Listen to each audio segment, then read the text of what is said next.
வந்துட்டு நான் வந்து எங்களோட சேனலை வந்து பிளாக் பண்ணிட்டாங்க, ஹேக் பண்ணிட்டாங்க. அதனால் ரொம்ப வருத்தத்தோடு எங்கள் டீம் எல்லாருமே இருந்தாங்க. அவங்களும் கிட்டத்தட்ட எல்லா பக்கத்துலேருந்து சப்போர்ட் பண்ணாங்க. ஏன்னா அவங்களும் இல்லாட்டினா அன்றைக்கி 20,000 சப்ஸ்கிரைபர் கிடச்சிருக்காது.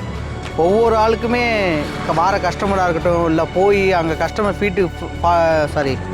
பிளேஸ்க்காக இருக்கட்டும், அங்கே போனே அவங்க செல்லை வாங்கி எங்களுக்கு சப்ஸ்கிரைப் பண்ணுங்கள், எங்களுக்கு கூகுள் ரேங்க் கொடுங்கன்னு சொல்லி எங்களோட டீமும் சப்போர்ட் பண்ணாங்க. இன்றைக்கி எங்கள் யூடியூப் சேனலோட சப்ஸ்கிரைபர் அனைவருக்கும் இந்த புதுசாக இப்போ ரெக்கவர் பண்ணி இந்த சேனலில் வந்து திரும்ப ரன் பண்ண போகிறோம். அதுக்கு தான் இன்றைக்கி கேக்கெலாம் வாங்கி எல்லாருமே ஸ்பான்சர் பண்ண போகிறோம். இதோட ஃபங்க்ஷன் மாதிரி பண்ண முடியல என்னால். அதனால் உடனே திடீர்னு கிடச்சனால நான் இந்த கேக்கெலாம் அரேஞ்ச் பண்ணி டீமுக்கு எல்லாத்துக்குமே அரேஞ்ச் பண்ணியிருக்கோம். ஓகேங்களா? கேக் வெட்டலாமா?